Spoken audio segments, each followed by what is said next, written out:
Buenos días, profesora. En el día de hoy le presentamos nuestro examen semestral, el cual es un podcast acerca de la administración financiera de largo plazo, fuentes y costos de capital. Nuestro grupo está integrado por Saidi Sánchez, Aura Rodríguez, Ana Martínez y mi persona María Morán. A continuación, inicio con la introducción, donde el presente podcast tiene como propósito de conocer y analizar sobre la importancia de la administración financiera a largo plazo. También conoceremos sobre las fuentes de costos de capital, el cual es un concepto financiero extremadamente importante. Ahora procedo a realizar la pregunta a la compañera Saidi Sánchez sobre qué entiende por administración financiera. Lo que entiendo por administración financiera, como su nombre lo indica, es la disciplina que se encarga de planificar, de organizar y controlar los recursos financieros de la empresa. Y sobre la misma recae esa responsabilidad en la toma de decisiones, ya sean sobre inversiones, sobre ahorro, financiaciones y presupuesto de todos los departamentos de la organización. Sin embargo, toda empresa, ya sea pequeña, ya sea mediana o grande, necesita tener una buena gestión administrativa para así lograr ser rentable y perdurar en el tiempo. Además, necesita contar con un equipo de personas especializadas en temas financieros que gestionen eficazmente los recursos de la organización y así garantizar mayores ganancias a la empresa. Ahora procedo a preguntarle a la compañera Aura Rodríguez ¿a qué se refiere la administración financiera a largo plazo?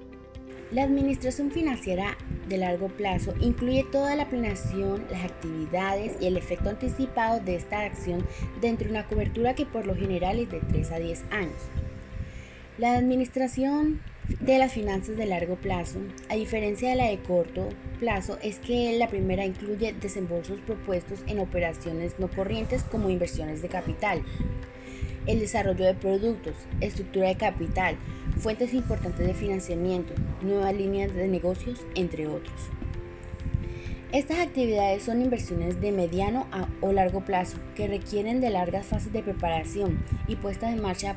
Por lo general se requiere financiamiento de largo plazo que se ajusta a los flujos de efectivo y retornos de inversión. Tradicionalmente se emplea para proyectos grandes como expansiones, empezar un negocio, comprar inmuebles o inversiones a gran escala. Este tipo de fuentes destacan el préstamo bancarios, las ampliaciones de capital o las emisiones de obligaciones. A continuación, la compañera Ana Martínez nos hablará de las ventajas y desventajas de la financiación a largo plazo. Una de sus ventajas es que elige el número de cuotas, lo que quiere decir que al ofrecer una opción de volverlo en un largo periodo de tiempo, permite que elija el número de cuotas con los que nos vamos a sentir más cómodos pagándolas. La siguiente ventaja es mejor adaptación. Los préstamos a largo plazo se adaptan mejor a la capacidad de solvencia de cada usuario. Por ejemplo, un crédito hipotecario.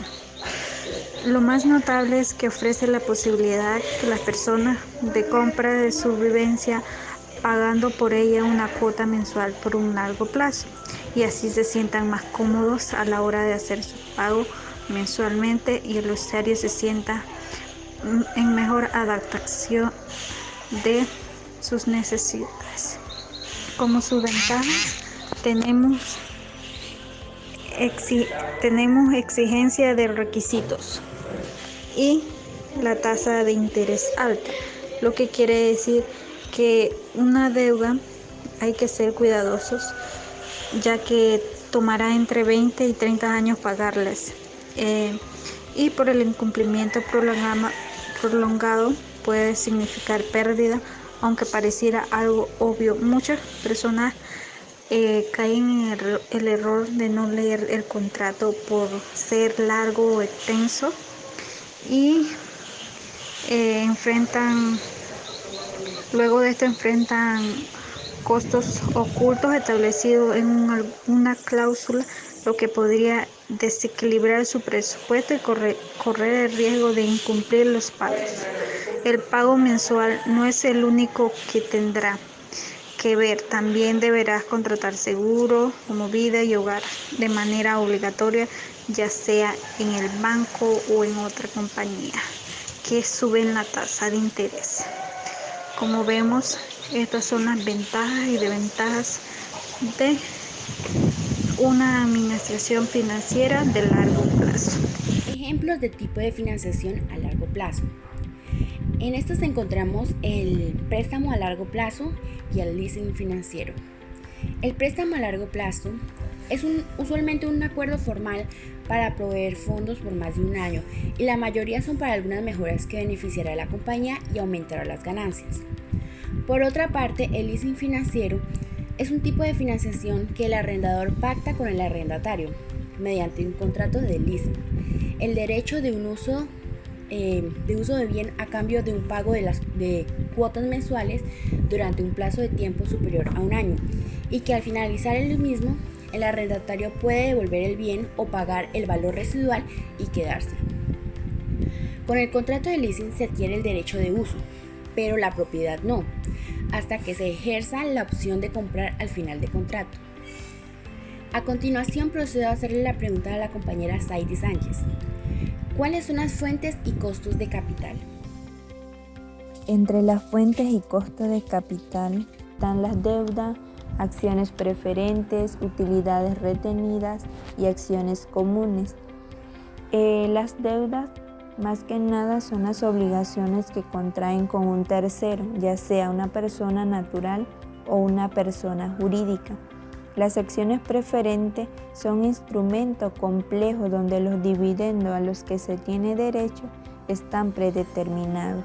Las utilidades retenidas corresponden a las utilidades o dividendos de la empresa que permanecen en la empresa, esto es, no se reparten entre sus socios o accionistas. Y las acciones comunes representan la propiedad de capital de una empresa y otorgan derechos y obligaciones a los accionistas y son del mismo valor. A continuación, la compañera Aura Rodríguez mencionará las fuentes básicas de costo de capital a largo plazo para las empresas.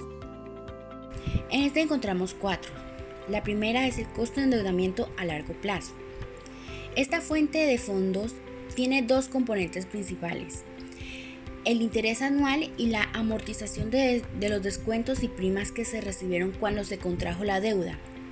El costo de endeudamiento puede encontrarse determinando la tasa interna del rendimiento de los flujos de caja relacionados con la deuda. Este costo representa para la empresa el costo porcentual anual de la deuda antes de impuestos. También está el costo de acciones preferentes. El costo de acciones preferentes se encuentra dividiendo el dividendo anual por la acción preferente entre el producto neto de la venta de la acción preferente. Encontramos también el costo de acciones comunes. El valor de costo de las acciones comunes es un poco complicado de calcular, ya que el valor de estas acciones se basa en el valor presente de todos los dividendos futuros que se vayan a pagar sobre cada acción. La tasa a la cual los dividendos futuros se descuentan para convertirlos a valor presente representa el costo de las acciones comunes. Por último, tenemos el costo de las utilidades retenidas. El costo de las utilidades retenidas está íntimamente ligado con el costo de las acciones comunes, ya que si no se retuvieran utilidades, estas serían pagadas a los accionistas comunes en forma de dividendos. Se tiene entonces que el costo de las utilidades retenidas se considera como el costo de oportunidades de los dividendos cedidos a los accionistas comunes existentes. A continuación procedo a hacerle la pregunta a la compañera Ana Martínez. ¿Cuál es la importancia de las fuentes y costos de capital para una empresa? La importancia de la fuente de costo de capital. La valoración de costo de capital, es decir, es de vital importancia para la supervivencia de un negocio o una empresa. La inversión en capital es muy importante para que la empresa pueda producir y funcionar, pero también es de igual importancia analizar sus costos.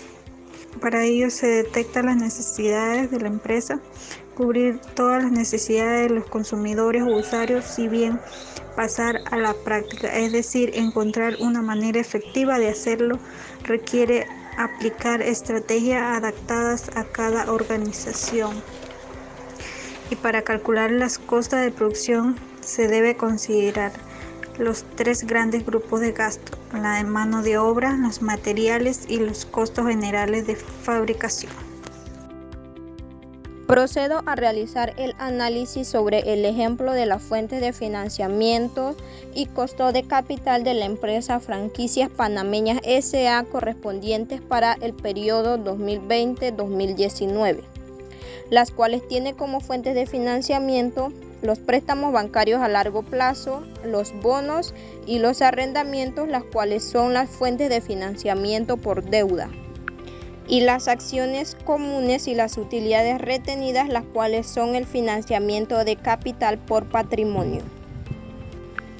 Totalizamos ese monto que para el periodo o año 2020 es de 751.408,22, el cual representa el 100%.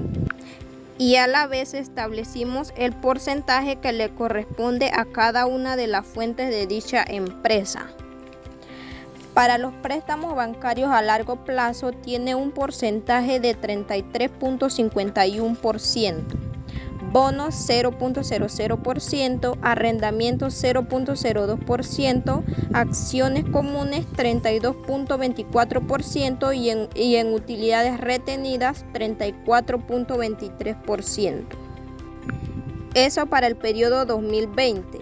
Mientras que para el año 2019 totalizamos un monto de 584.071.99, el cual representa el 100%, y con un porcentaje para cada una de las fuentes de 41.81% para los préstamos, 0.00% para los bonos, 0.08% para los arrendamientos, 30.82% para las acciones comunes y por último 27.30% para las utilidades retenidas. En la estructura de capital de esta empresa predomina con un 66.46% la fuente de financiamiento de capital patrimonial, formada por 32.24% acciones comunes y 34.23% utilidades retenidas, con un bajo financiamiento por deuda de 33.53%, debido al mayor peso o participación de los costos de acciones comunes, y las utilidades retenidas representan un mayor uso de fondos para el periodo 2020. Mientras que para el periodo 2019 predomina con un 58.12% la fuente de financiamiento de capital patrimonial, formada por 30.82% de acciones comunes y 27.30% de utilidades retenidas, con un bajo financiamiento por deuda de 41.89%, lo que indica que por el mayor peso de los costos de acciones comunes y utilidades retenidas representan un mayor uso de fondos para el periodo 2019. Esto indica que si comparamos ambos periodos de la empresa, para el 2020 obtuvo un nivel de capital patrimonial más alto que para el 2019, con un 66.46%, mientras que para el financiamiento de deuda obtuvo un nivel más alto para el 2019 con un 41.89%. Conclusión. Hemos concluido que la administración financiera es una función operativa dedicada a la estructura, a la gestión de la liquidez y los activos financieros en materia, la cual facilita pronóstico y extrapolaciones para alcanzar los objetivos comerciales. Por otro lado, el costo de capital es la tasa requerida de retorno por todos aquellos que financian nuestra empresa. Este financiamiento que permite a la empresa llevar a cabo proyectos rentables puede darse mediante, como se mencionó anteriormente, mediante deudas, acciones preferentes o acciones comunes. A estas diversas fuentes de financiamiento se le conoce como componentes del capital. Cuando una empresa recurre al financiamiento mediante deuda, ésta se compromete a pagar intereses y devolver el principal dentro de un plazo determinado, debido a que los intereses son deducibles de impuestos. La deuda es la fuente de financiamiento, podríamos decirla, más barata. Destacan en este caso los préstamos bancarios y los bonos. Una empresa no solo recurre a una fuente de financiamiento, sino a varias, y de ahí que el costo de capital de la empresa deba reflejar las proporciones de los distintos componentes de capital. Puedes compartir esta información y comentarnos qué le pareció esta información brindada, y sobre todo no te olvides de recordar que la administración financiera a largo plazo, fuente de capital, juegan un papel extremadamente importante en toda empresa para el logro de sus objetivos. Gracias, hasta una próxima oportunidad.